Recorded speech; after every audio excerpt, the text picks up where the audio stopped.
Bon, on s'excuse un petit peu pour les quelques problèmes techniques. On voulait avoir. Donc, on a une petite son avec les portatifs, mais on a un petit problème de son. On essaiera de faire avec les moyens du bord. On va vous passer. On va commencer par un cocktail donc, de vidéos de quelques manifestations qui sont passées en Algérie, au Maroc, en Libye, dans l'Azawad, toujours dans le cadre de la revendication berbère. Et puis, on va revenir pour notre meeting.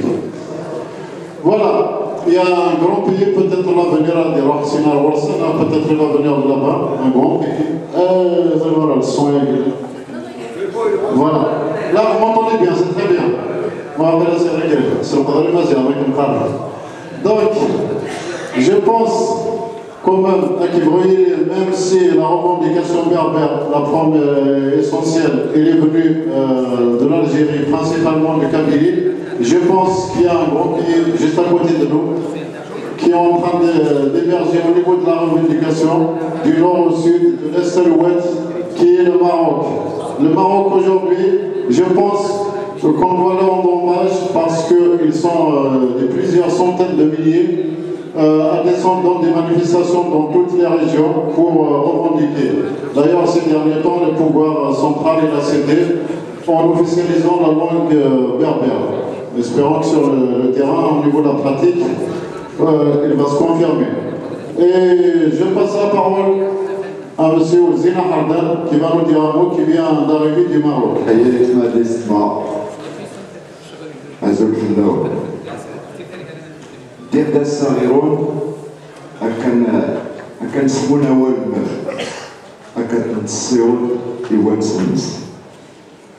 Mesdames et messieurs, je suis honoré d'être parmi vous. Ma présence ici parmi vous n'a rien d'étonnant. Elle n'est que la continuité d'un combat que j'ai mené depuis le début des années 80. Le mouvement Azawad, vous pouvez déjà me considérer, et nos frères sont là et peuvent le confirmer, je suis en contact avec eux depuis 1991. Quant au combat libyen, je suis en contact avec eux aussi, les militants amazirs de Libye, depuis des décennies, bien avant la chute du tyran. Je suis venu vous parler d'unité, parce que notre problème est un problème d'unité. Nous sommes l'essentiel de nos terres, nous sommes l'essentiel de nos peuples, et c'est nos enfants, nous sommes l'essentiel de la richesse de la Méditerranée. Et il serait temps que nos enfants cessent de mourir à travers le détroit, et à travers la Méditerranée, parce qu'il se trouve que toutes les richesses de la Méditerranée se trouvent dans le sud, que ce soit le pétrole, l'uranium, le gaz, etc., et que l'Occident continue de nous faire vivre ce qui nous a fait vivre jusqu'à aujourd'hui et continue de nous le faire vivre. Nous avons le colonialisme français a laissé beaucoup de séquelles en Afrique du Nord. L'Azawad, par exemple, ce n'est pas que le Nord Mali, c'est tout le sud de l'Algérie, c'est une grosse partie du Niger, c'est une partie de la Libye, c'était tout un territoire qui a été partagé, fractionné. Les Anglais ont fait la même chose avec les Kurdes. Et voilà, je suis venu vous dire que l'union du Mazerou, qui était un rêve il y a quelques années, en 1980, j'étais le premier au Maroc et c'était un destin commun avec les Kabyles, parce que je n'avais aucun contact avec les Kabyles. Nous avons lancé la revue Amazir. La revue Amazir a été interdite et c'était en même temps que le printemps Amazir de la Kabylie, avec Mouloud Mamri, etc. Et on a été arrêté, la revue a été interdite, etc. Pourquoi? Parce qu'on demandait à ce que Amazir soit une langue officielle dans la Constitution. Il se trouve qu'aujourd'hui, ce qui était un rêve, et on me traitait d'illuminé, est devenu une réalité au Maroc. Nous avons rêvé aussi en 1994 de créer un congrès mondial amazigh. Nous étions 3 ou 4 personnes. Il y avait Mouloud Loula aussi de Kabylie, il y avait moi-même, il y avait Omar Louzi, c'est un militant du sud-est marocain, et il y avait Hassan Idul Qassim. Ensuite, bien sûr, Saïd Kajat est un des fondateurs de ce congrès, et beaucoup d'autres militants se sont regroupés. Et ce qui était un rêve est en train de se réaliser. Moi, je suis venu surtout parler d'union, parce que nos ennemis, c'est nous-mêmes. Nous sommes l'essentiel de nos peuples. Si vous voyez l'Algérie, les Imaziren sont majoritaires, parce qu'il n'y a pas que les Kabyles. Bien sûr, la Kabylie a été le fer de lance de tout ce combat. Mais il y a les Aurès, il y a les Chaoui, il y a les Mzab, il y a les Touaregs, il y a le Tassili, il y a le Hogar. Le Maroc est entièrement un Mazir, mais c'est une élite imposée par la France, et facile d'Andalou, qui continue de diriger le pays au niveau économique, etc. Donc, voilà. Gatafous Goufous, Tagma Takantir Ksel, un mot Takantir. Et votre rêve deviendra réalité, Inch'Allah. Maintenant, ce que je vous demanderai, s'il vous plaît, c'est d'observer, de vous lever, si ça ne vous dérange pas trop, et d'observer 1 minute de silence pour tous les martyrs et à leur tête le colonel Qassim, le militant amazigh qui était mon ami et qui est mort en Hussein.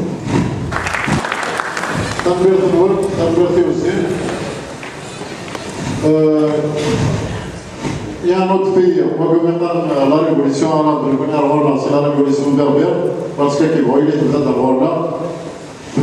c'est la Tunisie, comme la Libye, c'est les berbères. Est-ce que à partir de la Libye, on est un chouette, l'Algérie, ça ne nous intéresse pas beaucoup, donc, la Tunisie, vous voyez, vous devez être au courant, le dernier congrès mondial amazigh s'est déroulé à Djerba.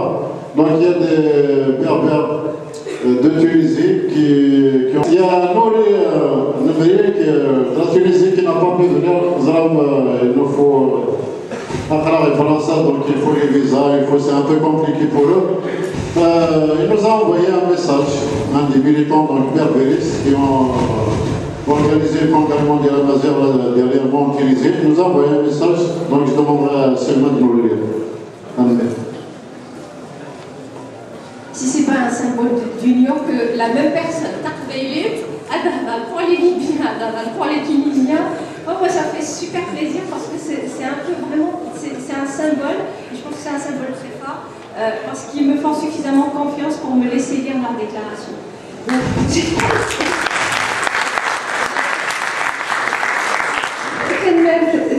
Comme pour l'autre déclaration, je vais tâcher d'être très fidèle à ce qui a été écrit. C'est un peu long, mais c'est très bien parce qu'il y a des personnes ici qui ont parlé un peu moins que le temps qui leur a été imparti. Cher auditoire, je tiens tout d'abord à remercier chaleureusement les organisateurs de cette rencontre, ainsi que les honorables participants. J'ai cité Amazia, Thamazra et de Tennessee ou Africa, terre des grands guerriers amaziens, de Jugurtha à Kenina, ou même la révolution du 14 janvier. Une révolution qui s'est déclenchée dans des régions profondément berbères. Je peux parfaitement comprendre la surprise de certains quand on parle des berbères en Tunisie. Effectivement, les Amazigh ou les berbères de Tunisie ne font plus partie du paysage démographique depuis l'édification de Carthage. Cela s'est fait d'une façon bien étudiée et programmée. Les manuels scolaires ainsi que les médias ont écarté les Amazirs de toute possibilité de s'afficher ou de figurer comme partie intégrante et importante de la société tunisienne. On parle des Amazirs dans des feuilletons sous des images négatives et dénigrantes. La femme aux habits traditionnels, tatouée, ignorante, pauvre, etc. Officiellement, on évoque la culture et la civilisation amazigh dans les médias que pour appâter, les touristes, comme si nous étions un musée vivant, et je sais que c'est le même cas au Maroc. Malgré que Tounsit était parmi les régions les plus attaquées par des colonisations et des conquêtes, nos ancêtres ont bien résisté dans leurs cités montagnardes et leurs îles. Ils ont gravé leur culture sur leur peau, tatou, sur leurs tapis et sur tout genre de tissage.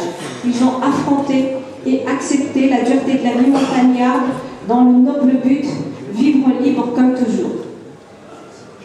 En dépit de cet embargo géopolitique et médiatique, notre culture est ancrée jusqu'à la moelle du peuple tunisien, dans ses traditions, ses plats, ses habits et même son accent. Lors de la Révolution, spontanément, le peuple rappelle qu'il est le fils de Jugurtha, d'Hannibal et d'El-Qaïna. La plupart des villes et des cités rurales ont gardé leurs appellations amazières. Tounes, Sfax, Tekabes, Tekfanes, Tataouine, Zouara, Tamazret, Sedouir. Tous ces éléments faciliteront, à mon sens, le dialogue entre le peuple tunisien pour qu'il réintègre et se réapproprie son identité berbère et sa culture. Sous le règne des autorités post-indépendance et de l'ère de Ben Ali, les Amazirs ont toujours essayé de s'organiser pour fédérer leur culture. Cela dans un climat de mise de bâtons dans les roues, de blocage allant jusqu'à l'interdiction de toute activité liée à notre identité amazigh. Après la Révolution, nous, défenseurs de cette culture, avons bougé dans le sens de l'institution de notre tradition et avons créé une association pour et dans ce but. Le congrès de Guelala, le premier dans l'histoire des Amazirs tunisiens, a mis les premières et grandes règles de l'association amazigh purement culturelle qui regroupe tous les Tunisiens amoureux de cette culture. Sa seule mission est la mise en valeur d'une culture tant ignorée et tant marginalisée. Justement, après le congrès, il y a eu la réunion de Tunis, puis celle de Matmata, sous le nom de Congrès de la culture amazigh en Tunisie, et ainsi l'association a vu le jour. Le statut interne de l'association stipule démocratiquement et avec consentement majoritaire de ne toucher en aucun cas à l'unité du peuple ni à l'intérêt de la nation. Malheureusement, et dans un court laps de temps, une intrusion a été observée au sein de notre association. Les intrus ont pour but la dispersion, la division et l'éparpillement de tout effort amazigh ambitieux et sain. Nos doutes et nos soupçons du départ se voient accentués et confirmés, surtout quand un débat national sur l'identité est lancé et qui a pris une tournure de division, à laquelle l'association est catégoriquement opposée. Notre réaction était immédiate. Un retrait pur et simple de cette association s'est imposé. Toutefois, notre travail social continuait surtout envers nos frères libyens avec une seule devise. Nous sommes là pour toute personne dans le besoin et nous ne sommes l'ennemi de personne. Notre cause est claire, défendre l'existence culturelle amazigh. Et ces jours, il y a pas mal d'associations qui défendent la culture amazigh en Tunisie. Une à Djerba, une autre à Azrou et Tamzert. Nous essayons, par nos simples moyens, de fonder dans chaque village ou région amazigh en Tunisie une association. Nous serons présents partout, là où se défend cette cause amazigh. Nous ne voulons pas rentrer dans des conflits, ni faire partie de clans. La preuve, nous étions présents lors du congrès de Djerba il y a 7 mois et à Bruxelles il y a 5 mois. Cher auditoire, je me permets d'attirer votre attention sur la nature amazigh tunisienne et simplement différente. J'ai toujours remarqué, de par ma relation avec de nombreuses personnalités amazigh, le respect mutuel avec lequel ils se traitent. Mon grand souhait, c'est que ce respect se manifeste à chaque pas dans notre collaboration. Le respect personnel, le respect de la spécificité de chaque amazigh et de son pays d'origine. Justement, je tiens énormément à rappeler à l'auditoire que la priorité de nos actions est de traiter les problématiques des conditions des Amazirs de chaque pays du Grand Amazigh. Et c'est dans le respect de leurs spécificités démographiques, géopolitiques et même sociopolitiques. Par exemple, en Tunisie, on n'a jamais eu une histoire purement tribale comme celle des Chaouis, ni l'expérience des Amazirs marocains.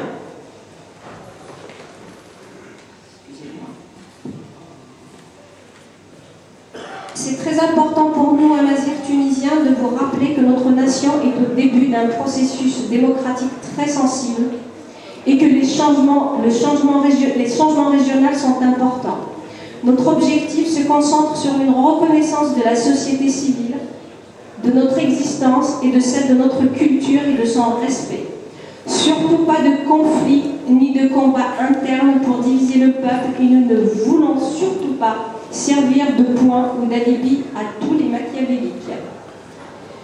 J'appelle simplement à une vraie et riche coopération pour le développement culturel telle que l'organisation de visites de terrain académiques, scientifiques et la documentation, l'échange des expertises et des expériences pour une bonne production culturelle et scolaire. En Tunisie, 90% des Amazirs ignorent l'existence d'un alphabet, le tifina, et 99% ne le connaissent pas.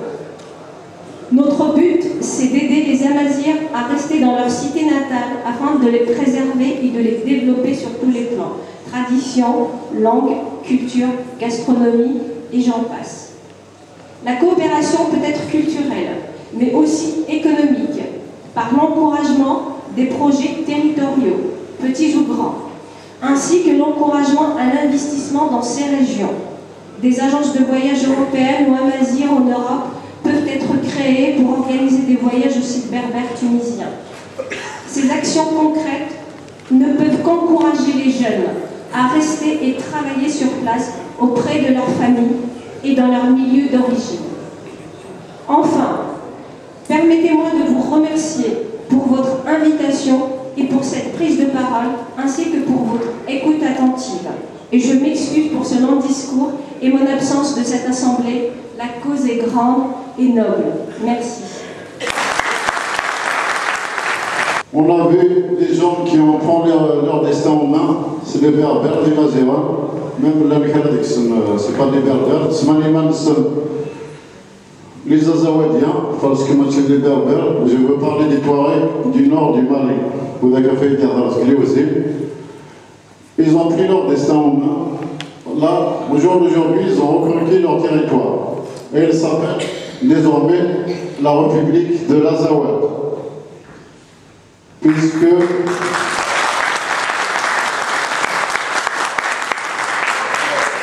voilà, puisque ça a été proclamé. Donc, je vous demande d'accueillir et d'applaudir très fort M. Magdi Agbouhada, qui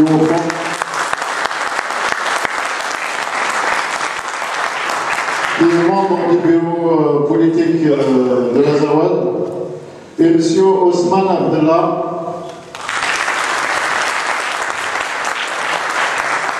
qui est consultant spécial du bureau politique de l'Azawad.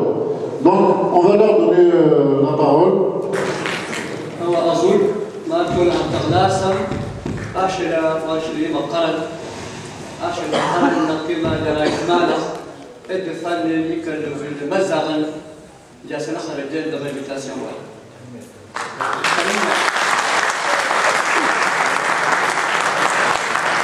Alors, puisque toute l'assistance est pratiquement francophone, je vais aller tout de suite en français, parce que vous savez que les Tamazra, c'est un ensemble de dialectes, dont les Tamashers, que nous on appelle Tamashers, chez vous c'est Tamazra, donc c'est le même peuple.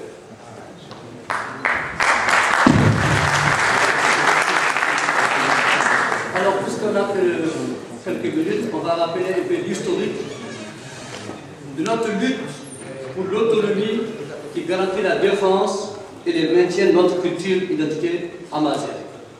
Donc cette lutte qui a démarré depuis la colonisation a atteint aujourd'hui son apogée avec l'avènement de la nouvelle République Azawad qui est uniquement, pas géographique, mais surtout identitaire.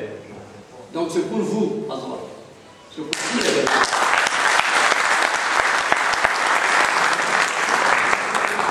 Alors, pour rappeler un peu l'historique, si je vais aussi d'Algérien, le père Foucault a voulu annexer les premières cultures berbères et tamazèques. On connaît la suite de ce qui a donné le père Foucault. On nous a donné aux indépendances au pays, on ne sait pas, entre les colonisateurs qui étaient partis et ceux qui étaient venus. Chacun d'eux ne voulait pas notre culture ni notre identité. Donc notre guerre pour l'autonomie de la culture berbère a commencé dès les premières années d'indépendance. Au Nord Mali en particulier, aux premières années de 1962, on a compris qu'on n'était pas dans une culture berbère. La première guerre a démarré en 1962, comme en Algérie, avec les Français. Nous, c'était avec le Mali. Alors cette guerre était identitaire, c'était la cause amazigh qui était la principale origine de cette guerre. Ça a eu des massacres, ça a été négocié, avec les mêmes pays qui nous amènent toujours, qui nous empêchent de voir notre Tamazra. On est revenu en 64. 90 encore, on a vu que l'identité ne peut pas venir, la guerre a repris, on est revenu encore avec la même cause, les mêmes origines, pas encore. En 2006 tout près, chaque fois qu'on nous amène pour une table de négociation, on fait des apports, oui, vous aurez votre tifina, vous aurez votre culture, on n'a jamais rien vu. Et on ne le verra jamais sans l'État berbère.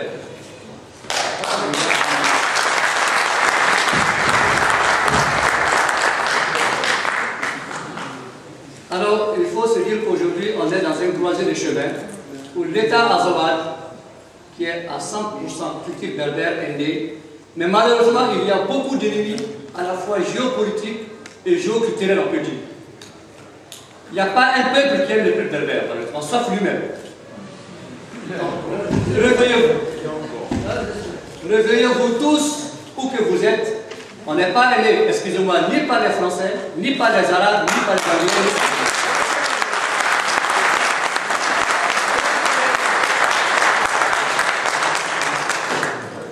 Alors, s'il vous plaît, notre guerre qui a été menée au Nord Mali n'est pas seulement géographique.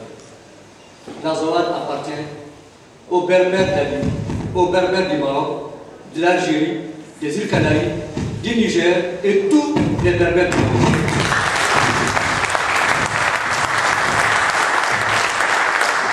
Malheureusement, les ennemis de cette autonomie identitaire berbère appartiennent jusqu'à nous mettre des acquis dans notre territoire, des fondamentalistes, toute chose qui va à l'encontre de toute notre aspiration.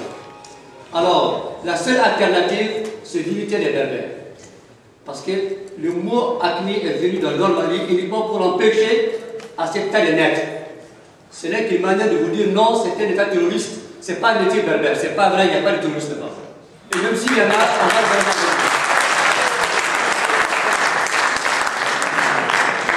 Et malheureusement, c'est l'État ancien, excusez-moi, du Mali, qui a fait ce lit des terroristes. Ils ont mis les lits et aujourd'hui, notre territoire va les combattre pour installer notre propre identité contre vents et marées. Alors, avant de terminer ces petits temps de culture que j'ai, je vais inciter à ce que notre doyen a dit, on connaît il y a longtemps, c'est l'unité du monde berbère. Dans tous les pays aujourd'hui du Maghreb, comme le Nord Mali aujourd'hui qui est né, comme le Nord Niger, nous sommes majoritaires. Il faut que nos enfants apprennent à se reconnaître berbères. Il ne faut pas être noyé par d'autres cultures qui ne nous appartiennent pas. Il faut que chacun éduque son enfant de façon à savoir qu'il est berbère, qu'il est tamazigh. C'est tamazigh qui doit s'instaurer dans toute notre culture. Alors, c'est vrai qu'on a beaucoup d'universités. En Tunisie, par exemple, c'est peut-être presque embryonnaire, ça arrive. Donc, tout ce qu'on est en train de faire, il faudrait savoir que sans l'unité du monde berbère, rien ne peut avoir le jour. Ce n'est pas possible.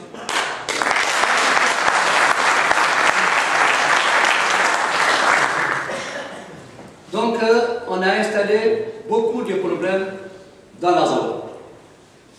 Vous le savez autant que nous. Vous savez qu'on a fait le lit de notre guerre, ça fait des années. À chaque fois qu'on amène, nous, on dit en islam, un bon mariage, un bon divorce. On a voulu se marier à des États qui veulent nous ignorer, on n'a pas pu. Alors on demande le divorce, c'est halal.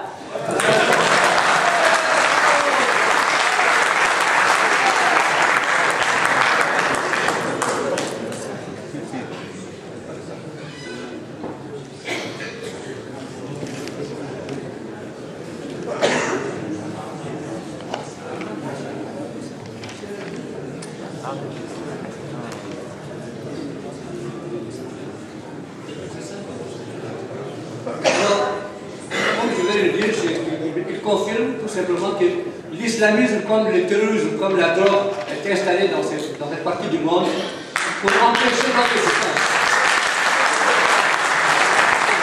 C'est uniquement pour qu'on ne puisse pas naître en tant que mouvement amazigh que tous ces fléaux sont installés au Normandie.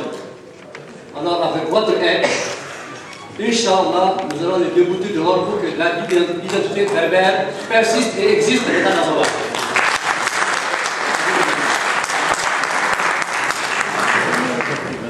Donc, je reviens au doyen, qui est vraiment l'image du l'école des Berbères. Il faudrait que tout le monde se donne la main pour le nouveau État. Seuls les peuples berbères ont reconnu notre État. C'est une lutte pour la reconnaissance. Ça n'arrange ni l'Algérie, encore moins le Niger, encore moins le Mali.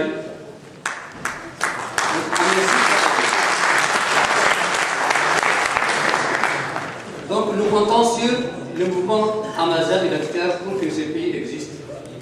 Et ensemble, nous ferons la lutte. Je rappelle que ce n'est pas pour nous l'Azawad, c'est pour vous.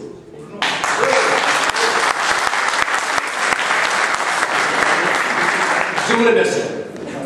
On a parlé assez, on va faire un petit break.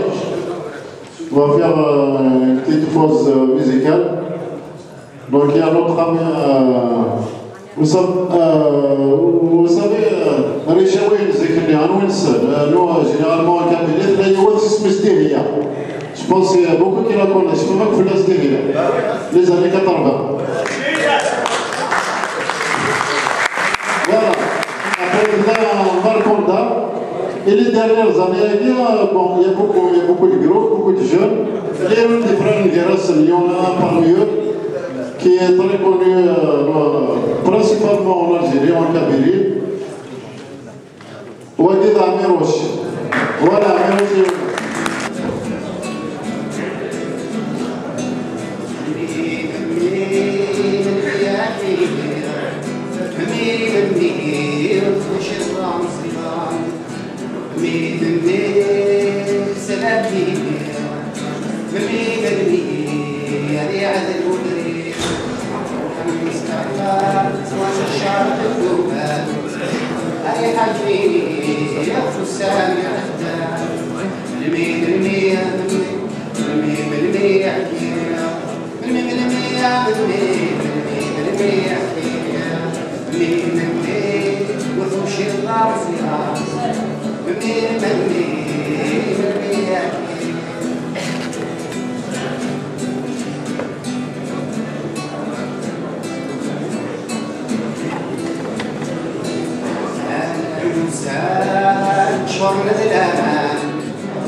يا بجمال ويا يطلع غيوري سكات قراشان يا سلام ويا يتلاوى وليش نواس ونسلك مثلا إلي دورا ريد ميصا إلي دورا ريد ميصا إلي دورا ريد ميصا.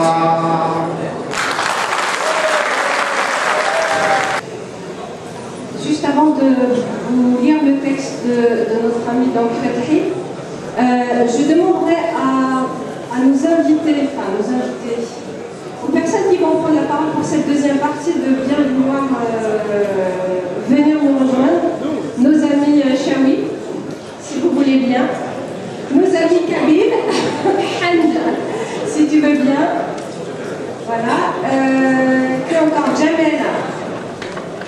Jamel, s'il veut bien nous rejoindre, voilà, prenez place où vous le souhaitez.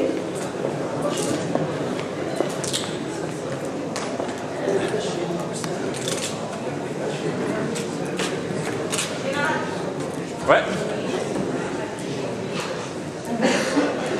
Je vais juste attendre que ceux qui s'embrassent sur la scène rejoignent peut-être leur place, s'il vous plaît. Ben Youssef.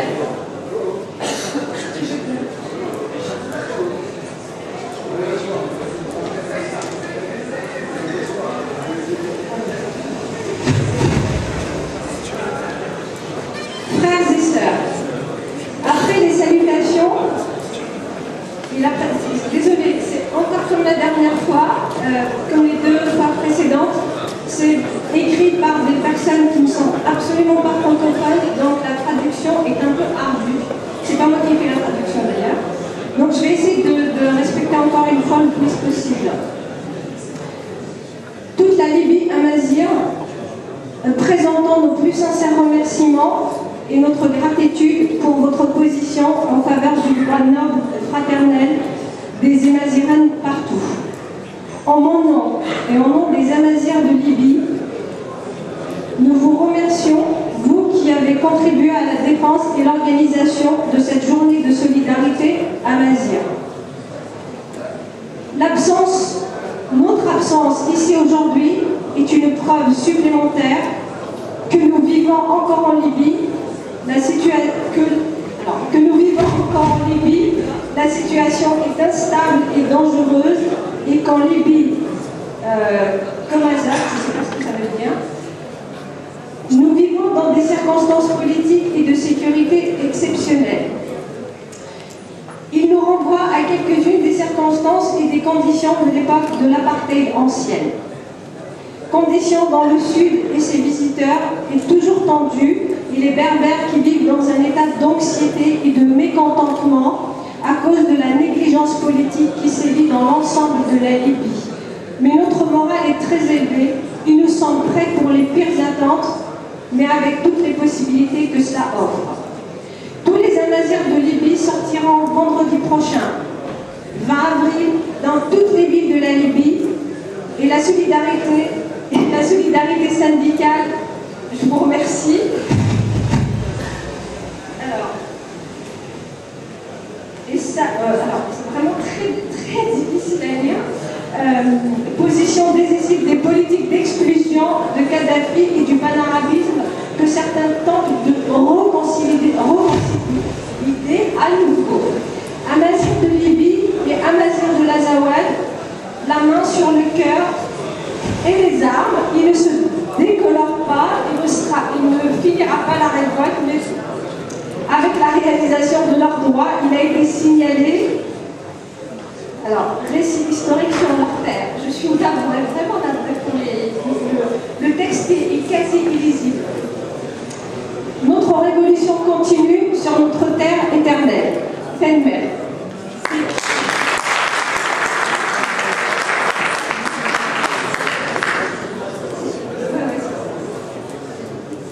Voilà, Fenmer Salma. On va continuer le programme. Donc il y a... Il y a un pays qu'on a complètement oublié, alors qu'il fait partie intégrante de Tamazra. المرض المنوى العالم هو ده زرنوه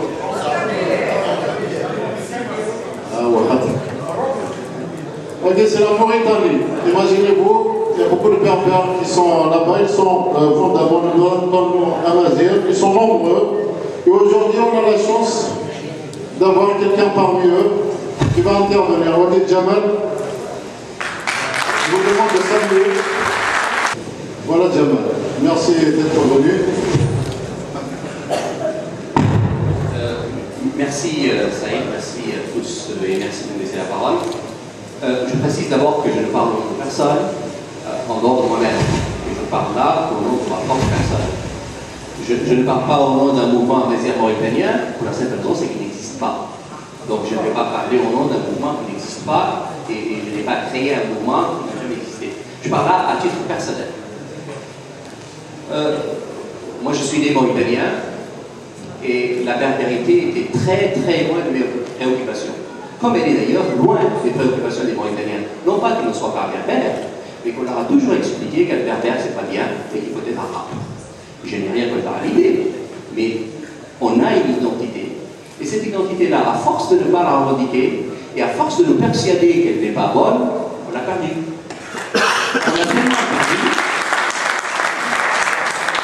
On l'a tellement perdu que certains, pour nous insulter, nous appellent tout simplement sale berbère. Parce que c'est sale d'être berbère. Et donc, notre combat aujourd'hui, là-bas, le combat, malheureusement, de mien, mais enfin, moi, je le fais à Paris, de façon confortablement assez bien installée. Mais enfin, certains là-bas le font. Et les mouvements berbéristes, même s'ils n'existent pas, quelques militants berbéristes existent, qui eux sont persuadés qu'ils ont une identité, et que quand ils regardent autour d'eux, ils ne ressemblent pas tellement aux Sénégalais. Quand ils regardent autour d'eux, ils ne ressemblent pas beaucoup aux Saoudiens, ben, il faut bien qu'ils viennent de quelque part. Et quand ils parlent de leur langue, quand ils regardent le nom du pays, le nom des villes, le réflexe qu'ils ont, ben, ils se rendent bien compte que ça vient de quelque part. Et que c'est quelque part, c'est pas la peine de chercher loin, c'est la vérité. C'est la vérité, c'est la chose. Alors, si combat il va y avoir, ben, les amis, il est non seulement loin d'être gagné, il n'est même pas livré encore. Et c'est toute la difficulté. C'est que ce dont on a besoin aujourd'hui là-bas, c'est de dire aux gens, comprenez qu'il y a des berbères qui ne sont pas meilleurs que les autres, mais qui sont juste fiers de ce qu'ils sont. Comprenez que la berbérité n'est ni une tare, ni forcément d'ailleurs une qualité au-dessus des autres, mais enfin, c'est juste une identité. Et que cette identité-là est la vôtre. On a besoin, petit à petit, d'expliquer ça aux gens, de leur montrer. Alors, l'histoire, je ne vais pas vous la faire. D'abord, je la ferai mal, certains la feraient beaucoup mieux que moi, mais vous savez, voilà, les berbères ne sont pas porteurs de l'islam, et ils étaient païens. Donc, forcément, il leur manque quelque chose de tellement important que, quelque part, ils deviennent un peu en dessous de tous les autres. Et ce combat-là, et je pense qu'il doit être mêlé, il faut le mêler d'abord, à mon avis, non pas sur le plan politique, mais d'abord sur le plan culturel. Il faut expliquer qu'à côté de vous, il existe des gens qui vous ressemblent, des gens qui parlent une langue, qui était la vôtre, quand vous la cherchez. Vous n'êtes pas obligé de la chercher si vous ne voulez pas. Enfin, en tout cas, sachez qu'elle existe. Et que cette identité-là, que beaucoup autour de vous portent, et qu'en définitive, cette région-là de l'Afrique porte, mais elle est la vôtre. Et ce combat-là, à mon avis, il mérite d'être livré, qu'il est incontournable, parce que le choix à l'avenir est celui-là. Et comme j'explique très souvent aux Mauritaniens que, vous savez, on est souvent regardé par le Maghreb comme étant des nomades qui descendent dans le désert, des Touaregs qui n'ont même pas la fierté des Touaregs. Vous voyez, c'est très compliqué. Et que nous-mêmes, nous avons ce même regard sur nous-mêmes. Mais en tout cas, ce regard-là ne nous a jamais poussé à nous interroger finalement qui nous sommes, d'où venons-nous, et puis en définitive demain, le combat n'est à la limite rien contre le monde arabe. En tout cas, moi je ne serai pas du tout dans ce combat-là. Mais je me dis, ben, le combat que je vais mener demain, c'est un peu une quête d'une identité qui est la mienne, et que j'ai perdue momentanément, provisoirement, et que j'ai l'intention demain de retrouver. Donc je pense que ce combat-là a besoin d'être livré. nos frères du Mali, du nord du Mali, le font de façon courageuse. Là où je suis content, c'est qu'il y a aujourd'hui un vrai mouvement de solidarité avec eux. C'est que quand ils se retournent un peu partout, hélas, ils ne peuvent même pas aller en Algérie et que la seule terre, les seules populations qui leur ressemblent et qui les accueillent, c'est en Mauritanie. Et ça, c'est une bonne chose. Et je pense que notre frère Nagui est là pour par cela, nous allons probablement demain impulser, donc créer déjà, éliminer un peu le regard des gens en leur expliquant que leur identité existe et qu'elle est celle-là et qu'elle n'est pas perdue et que finalement il n'y a absolument aucune raison d'en avoir honte. Voilà, je vous remercie.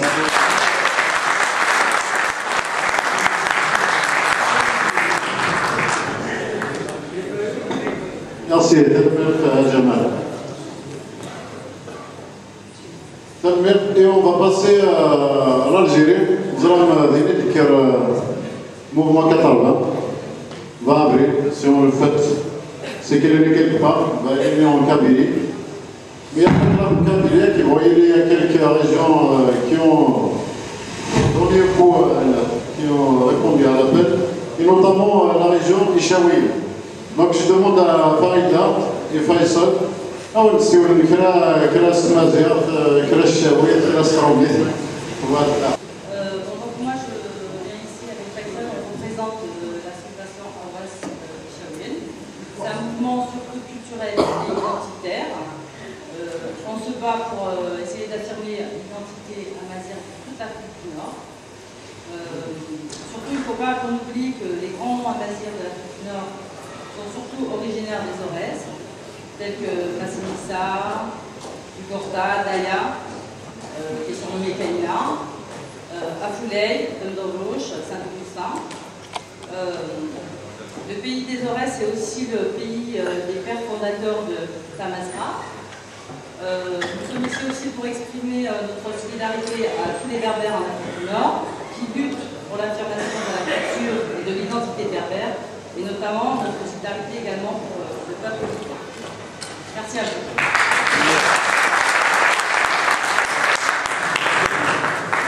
Comme vient de dire Farida, Chinesa, l'association donc l'association Rassi Chaouienne ستعتقد لنا إن شعب ليبيا البربري مازال ليبيا ومالي وننجم إن شاء الله نعاود لبون فيوتشر. Donc, comme vous savez, l'islam, تمرت لزوراس تمرت الرجازن مسيليسا يورقا كاينا تمرت الوريوه بنقول عيدان كاو وعاش هاتوش دير غازن وهاتوش زي سما الغازن هاخذ من لاكيتور مامازيغ لاكيتور بربروجيه. Donc par cet événement, moi j'essaye de soutenir le peuple libyen qui, dans sa cause berbère, et faire pousser la culture amazigh dans la région, même à travers le monde. Je vous remercie.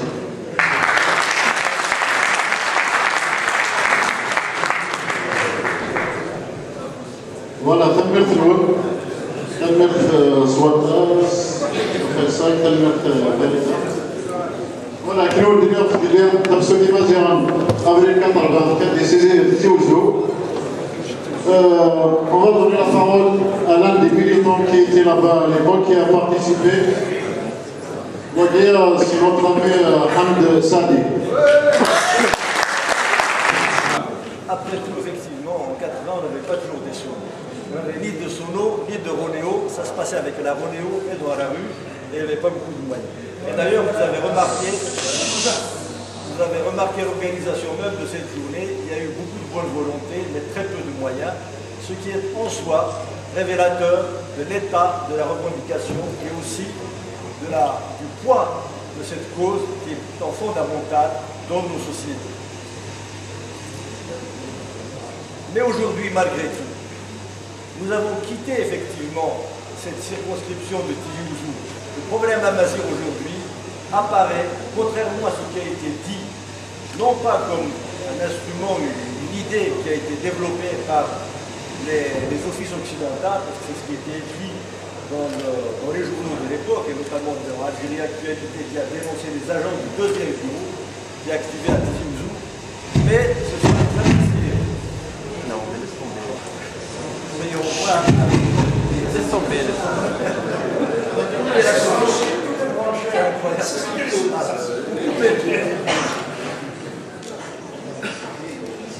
Et aujourd'hui, nous avons vu que Samazir, c'était aussi les Ibazirones de Tripoli.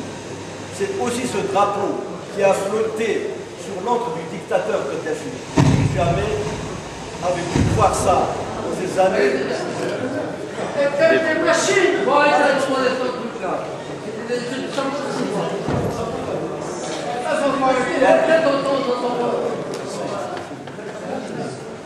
Nous avons vu des images, nous l'avons. On va finir parce que je ne sais pas qui a la il faut qu'elle désactive son fil et vous remettez l'autre. Il faut couper. Donc nous avons vu le drapeau amazigh flotter sur Tripoli, sur la caserne même amazighienne de Kadhafi. Et ce jour-là, ça a été pour moi, manifestant de 1980, le plus beau jour de ma vie. Ce jour-là, j'ai vu comme une renaissance, comme le signal de l'indestructibilité de cette identité amazigh, que depuis des millénaires, on a essayé d'effacer, on a essayé d'enterrer. Quand il est vrai que ce problème identitaire, et ça a été dit par tous ceux qui m'ont précédé, est la clé de toutes les crises qui secouent aujourd'hui nos pays. Cette question identitaire a commencé à se poser dès l'arrivée de la reine Didon exilée des côtes phéniciennes et qu'elle s'est réfugiée à Carthage. Je ne vais pas raconter son histoire ici. Mais notre terre a été la proie entre deux impérialismes déjà dans l'Antiquité, le carthaginois, le phénicien et le romain. Et ça n'a jamais cessé tout au long des siècles et des millénaires d'histoire. Il y a eu, c'était une terre. Notre terre a été le champ clos de confrontation entre l'Occident et l'Orient. Parce qu'après Rome et Carthage, il y a eu ensuite, avec l'islam, l'invasion arabo-islamique, et ensuite celle des Occidentaux par le Nord, par les Français. Et nous faisons encore les frais de cette confrontation. Tout à l'heure, un camarade qui m'a précédé a parlé des grands noms qui font effectivement la fierté de l'Algérie, de l'Afrique du Nord, de Tamazight d'une manière générale. Elle a cité Kaina, elle a cité Massinissa, elle a cité d'autres noms encore, appelés et que sais-je encore. Mais si vous allez dans cette région, ce que j'ai fait, quand on va dans les Aurès au jour d'aujourd'hui, vous ne trouvez pas le tombeau de Kaina. Le tombeau qui est aujourd'hui visité par les Algériens, qui est honoré par l'État algérien, c'est celui de Oqba. Et qui est Oqba?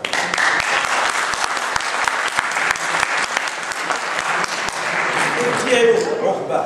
Si je m'en tiens à ce qu'ont écrit les historiens arabes, si on lit ce qu'ont écrit sur lui les historiens arabes qui ont rapporté ses faits et gestes et qui ont expliqué comment souvent ces armées étaient précédées par la terreur, ils trouvaient un terrain vide qui était fui par les habitants parce que, en raison des massacres qu'il avait commis ailleurs. Et comment il a vendu des femmes, et les historiens arabes s'en félicitent, sont honorés de ça, pour 1000 pièces d'or sur les marchés d'Orient, des femmes berbères, des femmes amazighes, ça va de soi.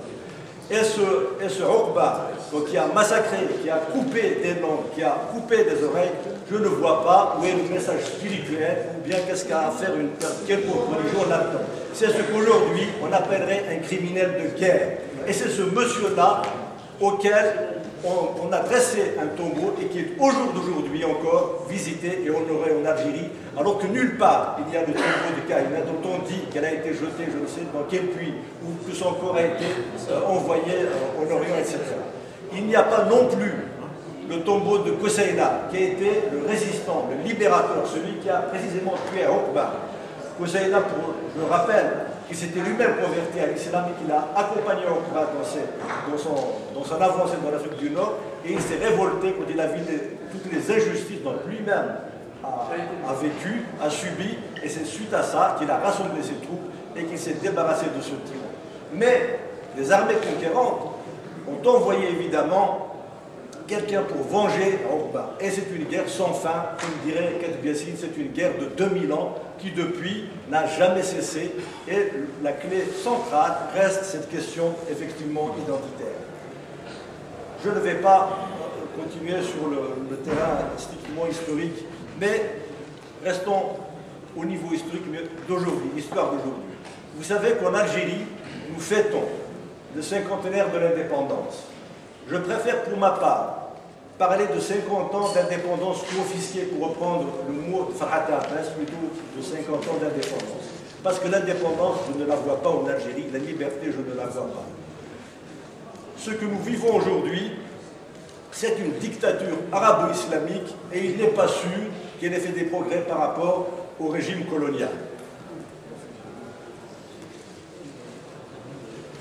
Nous devons donc construire notre mémoire, assumer notre passé, assumer notre histoire. Et c'est seulement avec cette identité enfin vécue, enfin récupérée, que nous pouvons vivre. Il y a les Zawad, ils veulent prendre la parole, c'est le Nawel.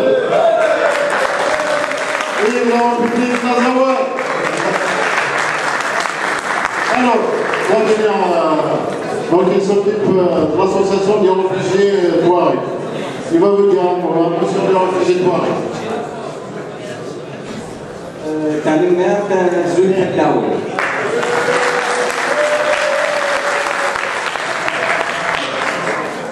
Comme vous le savez, ceux qui sont déjà arrivés ont déjà expliqué une partie des problèmes de l'histoire. Mais comme vous le savez, aujourd'hui, on est arrivé à un grand pas, pour nous tous en réalité, pas seulement comme ça a été dit pour les Touaregs, les Amazirs du Mali ou de l'Azawad, mais pour tous les Amazirs du monde entier. Donc c'est pour nous tous ce qui est arrivé et je pense que c'est un très grand pas pour nous tous.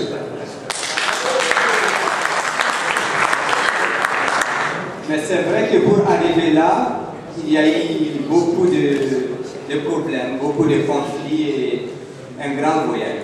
Mais quand même, ce voyage est arrivé, quels que soient les problèmes, quels que soient les handicaps, on est arrivé à un stade aujourd'hui où commence une nouvelle histoire. De toute façon, c'est une nouvelle histoire qui nous intéresse tous et qui nous concerne tous. Mais ce voyage a aussi ces handicaps, ces difficultés, qui sont les déplacements de plusieurs populations amazighes qui ont quitté leur territoire parce qu'elles ont été persécutées, marginalisées et qui ont fui les conflits. Donc ces populations aujourd'hui sont dans tous les pays frontaliers de l'Azawad, c'est-à-dire la Mauritanie, le Niger, le Burkina et l'Algérie. Et au jour d'aujourd'hui, ces populations sont au nombre de plus de 220 000 réfugiés amazirs qui ont vraiment besoin d'une aide humanitaire vraiment urgente. Et je pense qu'au-delà de ces milliers de réfugiés, il y a aussi d'autres qui sont restés sur le territoire, qui n'ont pas voulu quitter ces territoires, mais qui ont vu, qui n'ont pris en fait aucun corridor humanitaire et qui sont limités dans tout ce qui concerne l'approvisionnement humanitaire. Donc je pense qu'il y a un regard aujourd'hui sur toutes ces populations réfugiées, mais aussi sur toutes ces populations déplacées. Mais au-delà aussi de cette situation humanitaire, je voudrais vous signaler que les Amazirs, les Touaregs de l'Azawad ont aujourd'hui une très grande jeunesse qui a besoin d'éducation et qui se trouve vraiment limitée dans tout ce qui concerne l'éducation, que ce soit sur leur territoire, mais aussi dans les endroits où ils sont aujourd'hui réfugiés. Donc je voudrais, au nom de tous vos compatriotes azawadiens, au nom de tous ces peuples frères qui est là-bas, vous dire à chacun d'entre vous de pouvoir sensibiliser autant que vous pouvez sur cette situation humanitaire pour qu'on arrive en réalité tous ensemble de pouvoir évoluer ensemble sur, en tout cas, cette situation qui, dans un premier temps, nous est arrivée avec une certaine libération, mais qui doit être accompagnée, parce qu'elle n'est pas difficile, elle n'est pas facile plutôt, il faut l'accompagner pour qu'au fur et à mesure, nous nettoyons cette liberté et tout ce qui est saleté. Voilà, je vous remercie.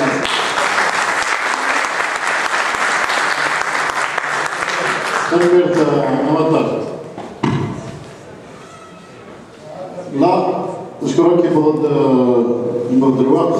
Donc le temps est arrivé pour donner la parole à notre ami Moussa, qui nous vient de Libye.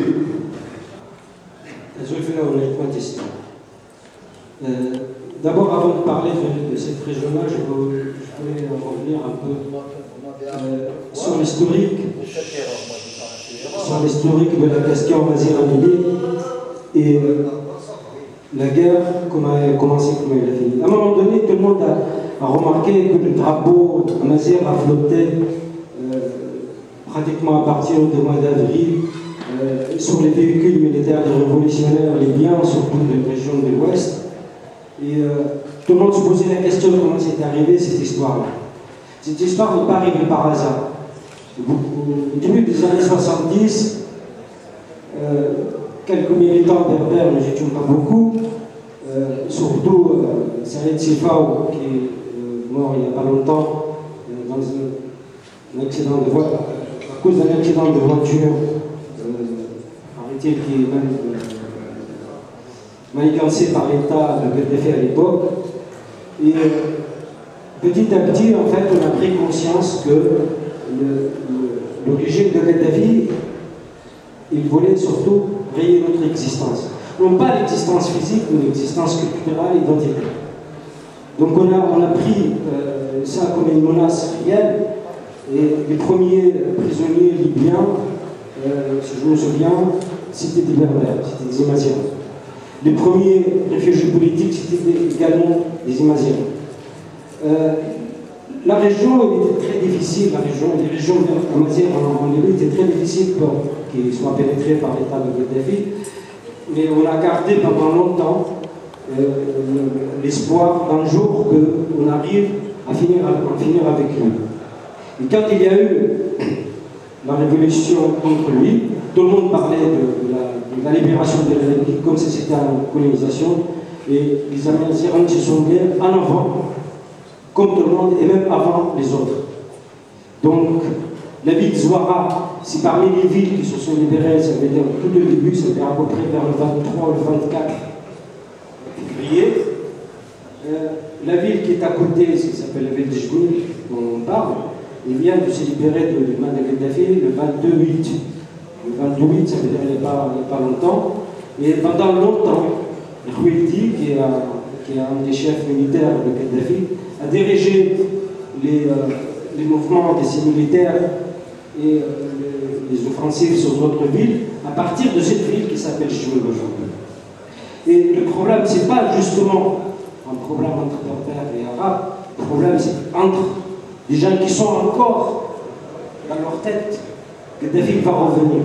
Ça veut dire peut-être pas physiquement, mais idéologiquement, ils pensent encore que la Libye c'est un pays arabe, qu'il ne faut pas d'existence, il ne faut pas qu'il existe d'autres populations en dehors des Arabes.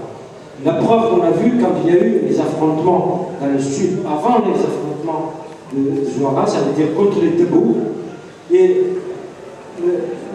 ils veulent absolument faire amener les Berbères, amener une guerre contre les autres.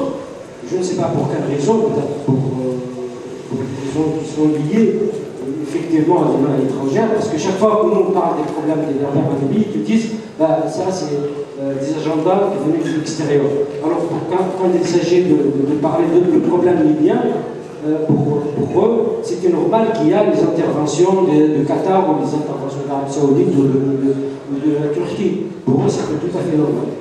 En fait, tout simplement, la question amazigh en Libye, elle est liée directement à la démocratie. Elle est liée à la liberté.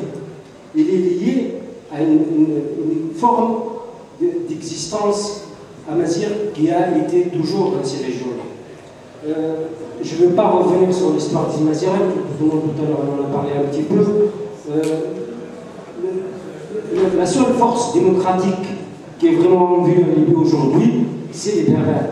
Et si quand on veut gouverner un pays d'une façon un peu tordue, comme ça c'est aujourd'hui, on le fait par des mains qui sont liées à quelque chose de dépassé par l'histoire. Ça veut dire qu'on revient à l'époque, ce qu'on appelle en arabe l'époque de Jahiliya, ça veut dire qu'on revient. Alors, je ne sais pas exactement qu'est-ce qu'ils veulent de tout ça. Ça veut dire que, est-ce qu'aujourd'hui, les Berbères en Libye, est-ce qu'ils sont, la question que je me pose, est-ce qu'ils sont chez eux ou pas? La première chose. Est-ce que cette culture elle va être prise en charge par le gouvernement libyen ou pas? Est-ce que cette langue elle va être officialisée ou pas? Ça, c'est une question la plus importante. Est-ce que les Berbères ont le droit de vivre libre chez eux ou pas?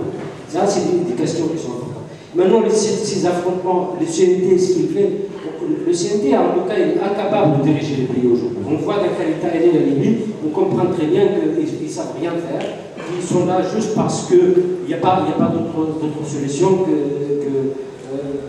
bon, ils sont liés à d'autres organisations, peut-être, je ne sais pas, à d'autres États extérieurs, et que nous, ce qu'on demande, on demande que la Libye passe vers un pays démocratique, un pays moderne, un pays dans lequel on ne sera pas obligé de faire nous-mêmes le travail qu'il doit faire l'État. Ça veut dire que quand on a fait la guerre, on l'a fait. Ça veut dire qu'on rentre à Tripoli, on était les premiers à rentrer à Tripoli. Et aujourd'hui, pour faire avancer la démocratie et la liberté en Libye, on est en train de le faire alors qu'eux, ils sont en train de faire autre chose. Je ne sais pas ce qu'ils sont en train de faire. Mais en tout cas, ils ne sont pas en train de travailler pour la Libye. Les Berbères en Libye, ils ont été soutenus beaucoup par les Tunisiens. Et aujourd'hui, personne ne parle de la Tunisie. Personne ne remerciait la Tunisie. La Libye, à un moment donné, c'était le refuge des Libyens.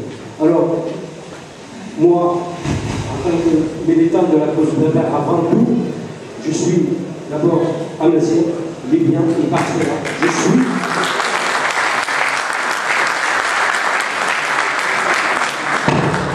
Et quand je dis le mot amazigh, ça veut dire que je suis universellement humain. Et ça, personne ne peut le dire. Quant à la question amazigh en Libye, ce n'est pas mon peuple. Je peux vous montrer les preuves comme quoi nous on fait, aujourd'hui nous-mêmes on fait des petits cahiers pour apprendre aux enfants comment lire et écrire en amazigh, alors que normalement c'est le rôle de l'État. Quand il y a eu la composition du gouvernement libyen, il n'y avait pas un seul amazigh en Libye. Et quand il y a eu une manifestation, c'était la plus grosse manifestation, il y aura réuni à peu près 300 000 personnes. Personne en Libye pour réunir 300 000 personnes. Vous savez, le Premier ministre, il va dire qu'est-ce que vous voulez comme ministre? On ne veut pas de ministre, on veut vivre chez nous. Et si on sait que si on a des capacités à prendre un ministre, mais la question n'est pas si à prendre. La question, est-ce que les Berbères sont des citoyens, des biens comme les autres ou pas? Comme les autres, ça veut dire quoi? Parce que la Libye, il n'y a pas que les Berbères et les Arabes, il y a aussi les Tébous. Et là, pour faire un État démocratique, il faut respecter tout le monde. Il faut respecter tout le monde.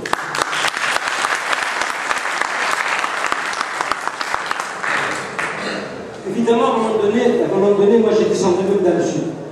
On a parlé beaucoup de la question Touareg à Libye. Les Touaregs, eux-mêmes, ils disent, plus maintenant que sont les Touaregs, ils disent sur les Mazérins de Tineri. Eux, ils ont même sorti un communiqué là-dessus en disant, à partir d'aujourd'hui, on ne s'appelle plus les Touaregs, on s'appelle les Mazérins de Tineri. Pour fêter le nouvel an, j'étais dans le sud, j'ai vu dans quel état, parce qu'on parle beaucoup comme quoi les Touaregs ils ont soutenu. Dans quel état ils étaient, surtout dans certains quartiers au Palais ou certains quartiers, je ne sais pas si vous avez vu une photo, ou certains quartiers à Sabha, dans quel état ils vivent ces gens-là. Ça veut dire qu'ils sont vraiment dans des bidonvilles, dans un pays où normalement il a. Au niveau de la richesse, il est à peu près dans le 10e pays riche au monde, par rapport au nombre de population. Alors, on se demande, est-ce que Kadhafi s'est servi de toutes ces différences-là? Ça veut dire, entre Touareg, Amazigh, Berbère, c'est pas arabe, tout des choses comme ça, pour gouverner la Libye. Et quand il y a eu la révolution contre lui, nous étions les premiers à dire que la Libye est un pays uni dans lequel tout le monde peut vivre ensemble. Donc, on a écouté pratiquement la question amazigh, on a écouté au départ exprès pour qu'on arrive à en finir avec le défi. Mais aujourd'hui, c'est les autres qui font ça. Ça veut dire c'est quoi? Ça veut dire que c'est des mains qui sont liées à l'étranger qui sont en train de jouer des multinationales libyennes. Et quand ils jouent de multinationales libyennes, ça veut dire quoi? Ça veut dire que on va marginaliser certains, on va favoriser les autres. On va contrôler des régions et d'autres régions, on ne va pas les contrôler. Et ce qui se passe, comme par hasard, c'est nous qui payons encore les tribus, comme d'habitude. Et ça n'a pas changé. L'histoire d'Afrique du Nord,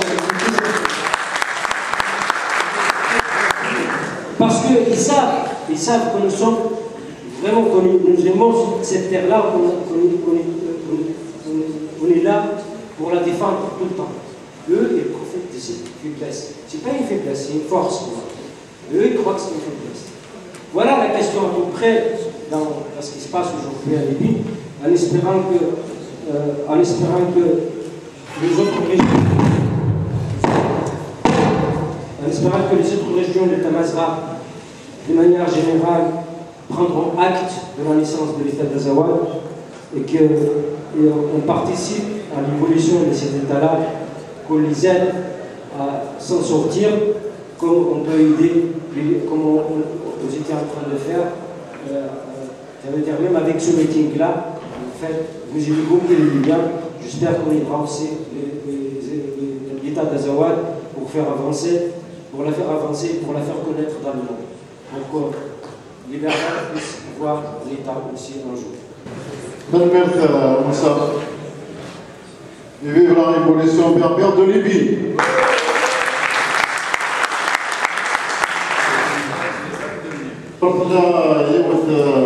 Tout à l'heure, on était aux OS.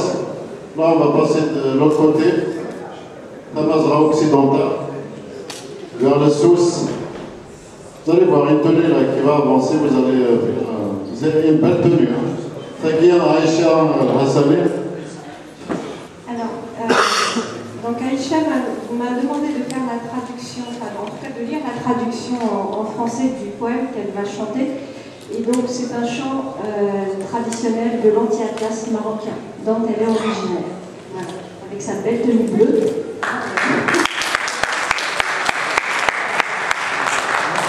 Alors, le poème s'intitule « Hommage au printemps pour Tripoli ». Celui qui arrive aux portes de nos terres, qu'il recule d'un pas, tant que ses propriétaires ne lui ouvrent leurs bras. Mes salutations à Imazira. Aujourd'hui est un grand jour. Au printemps de Tripoli, nous avons répondu présent.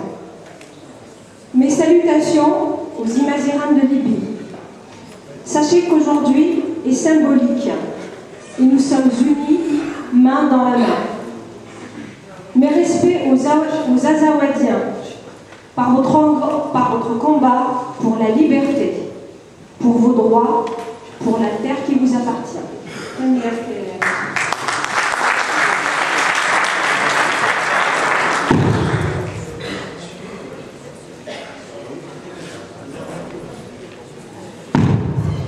Avant de l'interpréter la chanson, est-ce que vous m'entendez? Parce que j'ai une voix qui porte assez bas. Voilà, c'est bon. Effectivement, je voudrais quand même faire une petite présentation parce que je suis là aussi bien en tant que solidaire du collectif du printemps de Tripoli, mais également en tant que membre et présidente du collectif des Amazirs de France pour le changement démocratique au Maroc, le CAFCDM, dont mes collaborateurs sont ici présents au premier rang.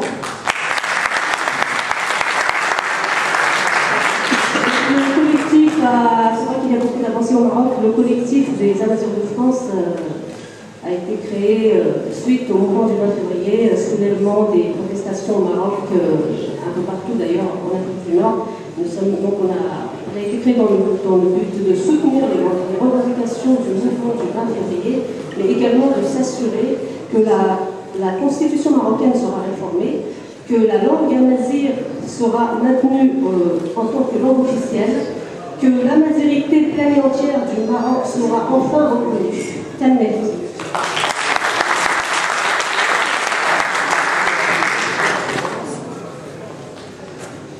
Je vais être le porte-micro d'Aïcha avec grand plaisir.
Avec Romain, on met bien d'autres.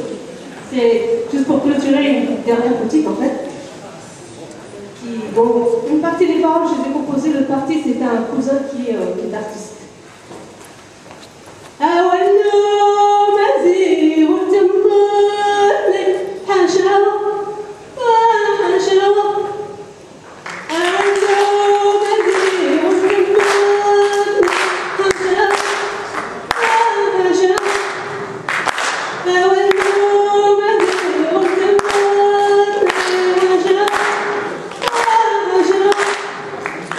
I can know that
Voilà, merci beaucoup. Je laisse soit Salman de vous lire donc, un rapport de synthèse, la journée à Québec.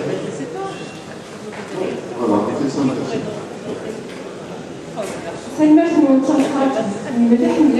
Je crois que je suis quelqu'un de très chanceux parce que j'ai été porte-parole de plein de pays du Mazra. J'ai été le porte-micro d'Aïcha qui avait une voix fabuleuse. Et en plus, je vais avoir l'honneur de vous lire un texte du collectif, parce qu'il ne faudrait pas qu'on se quitte comme ça sans rien. Donc les membres du collectif vous ont préparé une petite synthèse que je vais vous lire, qui j'espère donnera lieu peut-être à réflexion.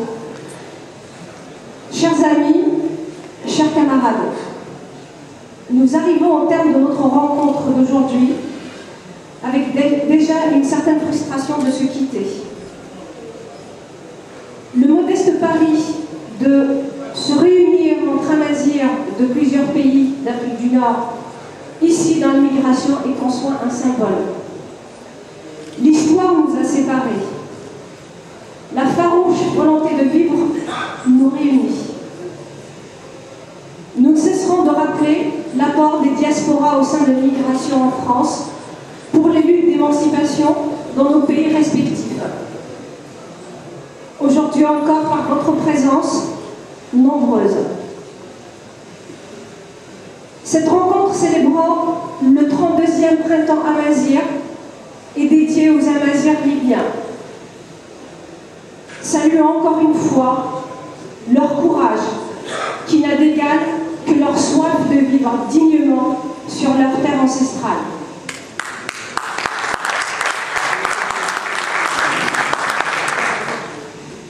Ce printemps pour Tripoli, nous le voulions aussi comme un moment festif, en compagnie de nos artistes avec leur voix et leurs magnifiques textes. Ce printemps pour Tripoli est aussi un moment de solidarité avec toutes les luttes que mènent les Amazirs, d'Agadir à Djerba, des Aurès à Tombouctou, de Kabylie aux îles Canaries.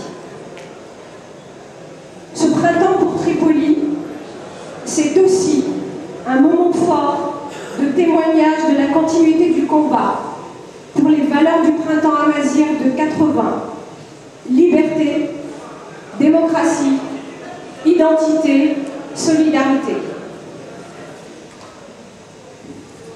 Ce printemps pour Tripoli est un message en direction des gouvernants dans nos pays respectifs, afin qu'à nos revendications politiques, ils trouvent des réponses politiques.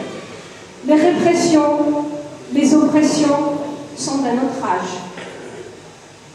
Ce printemps pour Tripoli, adressons-le comme un appel pressant aux instances internationales et singulièrement à l'OTAN, qui se sont impliqués dans le renversement de Kadhafi. Dites-leur que les Amazirs ne sauraient être encore une fois les oubliés de l'histoire sur l'autel de vos intérêts dans ces pays. Ce printemps pour Tripoli, prenons-le aussi comme le signal du renouveau de notre combat à tous. Un nouvel élan qui tisse de nouvelles solidarités, apporte d'autres repères et œuvre sur des horizons prometteurs. Faisons que tous ces printemps bourgeonnent dans nos mémoires et celles de générations futures et fleurissent chaque année dans cette région du monde.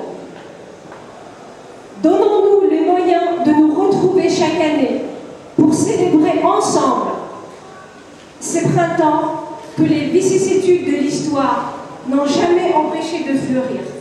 Merci à toutes et tous. C'est une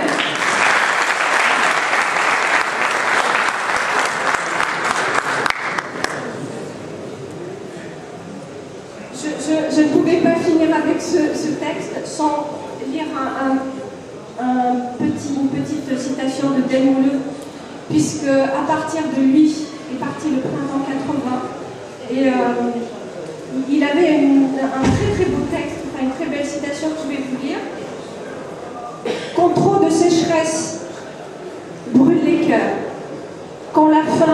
tord trop d'entrailles, quand on rentre trop de larmes, quand on bâillonne trop de rêves, c'est comme quand on ajoute bois sur le bûcher. À la fin, il suffit du bout de bois d'un esclave pour faire dans le ciel de Dieu et dans le cœur des hommes le plus grand des incendies. Voilà, merci. Salma, merci à tous les intervenants, principalement et spécialement Zina Hamdan qui est venu spécialement du Maroc, à M. Magdi Ousmane de Lazawad, Jamal de Mauritanie, qui n'a pas l'habitude d'intervenir, c'est une des rares fois où il intervient en tant que Mauritanien dans une rencontre berbère.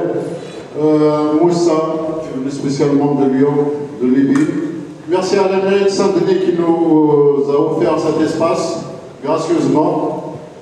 Et bien entendu, monsieur le maire Didier Fayard. Merci à tous les membres du collectif qui nous ont aidés à préparer cette journée.